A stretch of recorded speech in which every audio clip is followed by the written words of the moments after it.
rooted. That's how I feel when I embark on projects and meet with folks all across our state who are doing good work in rural communities. Impassioned. That's how I carry out my work all across our state. Why? Well, it's because I can see a piece of myself, my family, or my hometown in every rural community I visit. It makes me personally invested in the work that I do. It's important, worthwhile. And one of those communities is Cheyenne. Born when the railroad came through, Cheyenne has been home to a small town spirit since 1883. In the early 2000s, Cheyenne lost its restaurant, grocery store, bank, and eventually its school. Cheyenne went nearly 50 years without a major investment in its infrastructure. And today, 185 residents call Cheyenne home. The story of Cheyenne isn't unique. A small, once booming and vibrant town, now lacking in financial investments, both government and private philanthropy. There are thousands of rural communities all across our nation that are today critically underfunded. Although rural communities contain roughly 59 million people, or 20% of the US population, only 7% of funds from the top 1,200 major foundations goes to rural areas. Now, there may be some of you in the audience thinking, well, if there are so few people living in these small towns, why do I care? Or, sure, rural communities may have their issues, but those issues pale in comparison to some of our more urban counterparts. Or, there just isn't a good return on investment in rural spaces. The hypothesis that I am hoping to share with you all today and to convince you to believe in is that by contextualizing and redefining return on investment in rural places, grant makers and private philanthropy can steward forward renewed development in these small towns. They can deepen the impact and progress already being made by wonderful rural community doers. Now, to really understand the context of my hypothesis, we need to start at the beginning. What does rural look like across our state and across our nation? Rural is perhaps most accurately understood along a spectrum of population density and proximity to urban spaces, ranging from extremely remote, often classified as frontier counties, where there are less than 7 people per square mile, to commuter towns just outside of Fargo, like Horace. For context, even with North Dakota's most recent population surge, 38 of our 53 counties are classified as frontier. Of the 100 most disadvantaged communities across the nation, 91 are rural. People of color are the largest growing population segment in rural areas. And today, North Dakota has 355 incorporated cities. Only 13 have populations greater than 5,000, and 250 have populations of less than 1,000. Further complicating this, many people hold complex, contradictory, and deeply ingrained narratives that shape our policies and our actions toward rural communities. For example, urban Americans may romanticize that rural communities have a slower pace of life, close-knit families, and greater connection to nature and food. Just think about every Hallmark movie you've ever seen. At the same time, the very same time, many of these individuals living in larger cities may view rural communities as old, white, bigoted, politically conservative, backward, losing population, and economically doomed.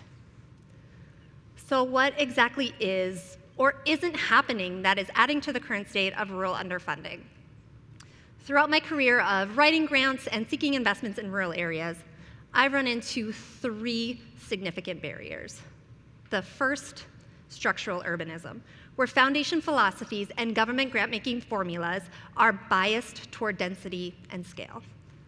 The second, overcomplication of grant processes, where it is nearly impossible for organizations with a limited capacity to compete with larger, more urban nonprofits. And number 3, lack of rural context. Without rural expertise or experience on staff, it can be difficult for foundations or for grant makers to understand the type of impact that they can have in a rural community. For example, just how big of a visual impact a mural in rural Watford City would have on kids. Aside from those 3 barriers, perhaps one of the most important biases that prevents a foundation from investing in a rural place is this perception that a focus on these communities is incompatible with a foundation's commitment to equity due to those complex, contradictory, and deeply ingrained narratives that we hold about rural communities. When shifting our lens of focus over to the federal side, we can see too how rural communities are often left out of the funding mix.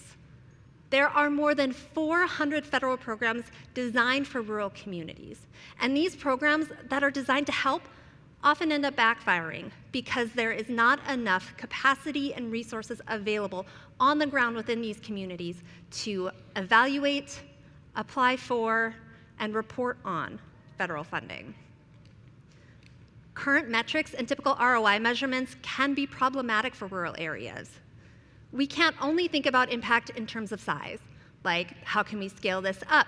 How many families can be housed, children educated, jobs created, or dollars multiplied into the local economy? We need to think and understand that return on investment might look like ripple effects that go throughout a community. Perhaps an investment in a rural community's Main Street businesses may, on the most optimistic scenario, generate 10 new jobs. Well, those 10 jobs look pretty good when we compare it to a local high school graduating class of 15. Effective rural philanthropy challenges perceptions about rural communities. It focuses on building from within and impact over scale and prioritizes co-creation.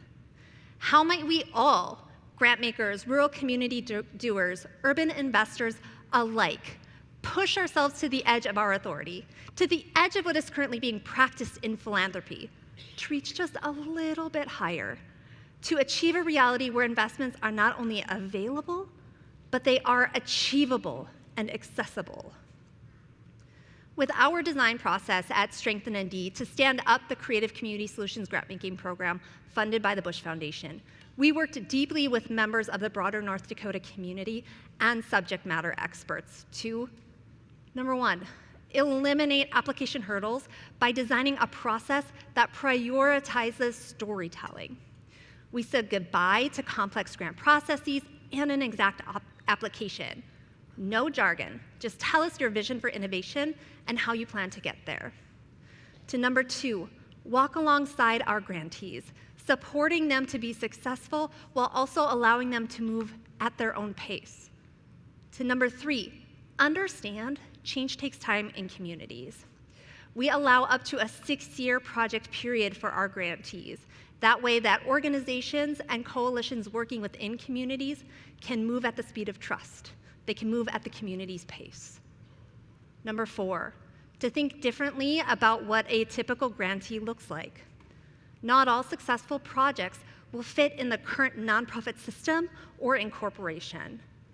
And number 5, most importantly, to hold the context of each community to be sacred, including, but not just limited to, rural communities. We work to understand the ripple effects of funding so that we can truly identify or at least comprehend what our return on investment will be, especially in rural areas. Our approach isn't perfect, but we are trying very hard to lean in to trusting that the communities we serve know what they need. Communities like Carrington, who are working diligently to honor their past Japanese American residents while also holding hard conversations around internment. It is our job to be their biggest champions, and we are pushing ourselves to the edge of our authority, right up onto that fence line, to make that happen. In the fall of 2022, we invested in Cheyenne through their efforts to catalyze Cheyenne Grit, a multifaceted community building approach. We funded an experiment, a community-owned financing tool, trusting that with $150,000 over a 6-year time period, they will make good things happen in their communities that yield the greatest return on investment for their community's future. Cheyenne has a special place in my heart. It's a place that matters. It's a place I call home. As you leave today, I would ask you to think about what it is that you value. How do you determine where and when you will invest your time, energy, and resources? Is it something that will be driven strictly by quantity, how many people you will serve, how many views your investment will drive, or how much money you might make?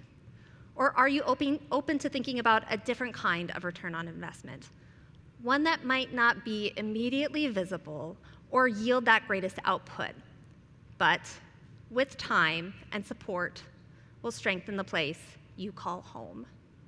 Thank you.